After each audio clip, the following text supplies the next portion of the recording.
Hi guys! Magandang araw! For today's video mga guys, nung mga nakaraang araw is gumawa ko ng aking video tungkol nga doon sa pag-apply nga namin sa Pag-ibig Housing Loan sa Pasinaya Home na Cavite. At yun na nga mga guys, at dahil merong nag-message nga sa akin sa messenger ko na nagtatanong nga siya regarding nga tungkol nga doon sa aming ina-applyan, at eto nga yung kanyang sinabi.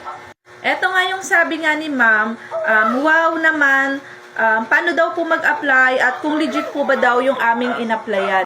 At eto na guys, sasagutin ko na yung mga iilang katanungan ni ma'am.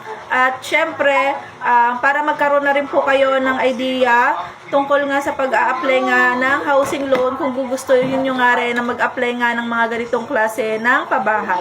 Eto na guys, yung mga iilang katanungan na gusto nyo nga malaman. Doon po sa aming in-applyan is legit po siya. Ayan, legit po yung aming in-applyan dahil Pag-ibig Housing Loan po yung aming in-applyan na bahay.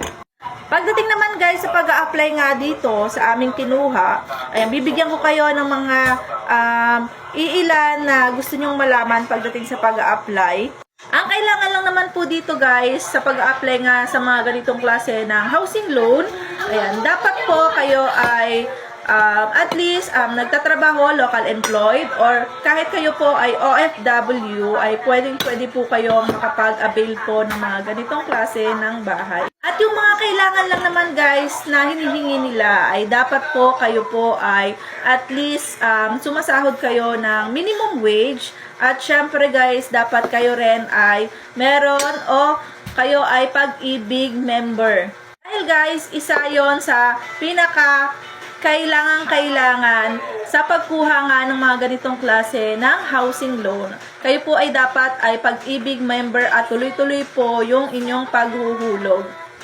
At alam nyo ba mga guys, ito yung isa sa pinakamaganda nga dito sa in-applyan namin na Pag-ibig Housing Loan dahil under po siya ng expanded 4PH program para sa mas pinababang monthly amortization.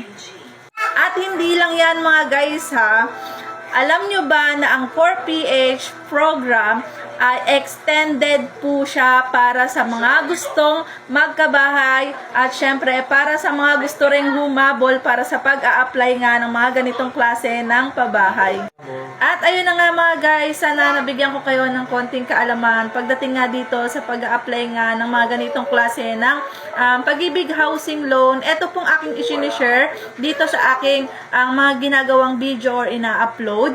Ayan, based po ito sa aming pag-a-apply para magkaroon po kami ng sariling bahay. At kung may iilan pa po kayong nais malaman or katanungan, ay pwede po kayong mag-message sa akin or mag-comment po kayo dito sa aking comment section at pwede ko po kayong ma-assist or pwede ko pong masagot yung inyong mga katanungan, or lalong-lalo na mga guys, kung interesado rin kayo sa pag-apply or kung nagnanais din kayo na kumuha nga ng mga ganitong klase ng pabahay, ay pwede nga kayong mag-message sa akin at pwede rin po kayong mag-comment dito sa aking comment section para ma-assist ko po kayo sa mga iilan nyo pong mga katanungan. Yun lang, sana po nabigyan ko kayo ng maayos na kasagutan po sa mga gusto nyo pong malaman. Bye-bye!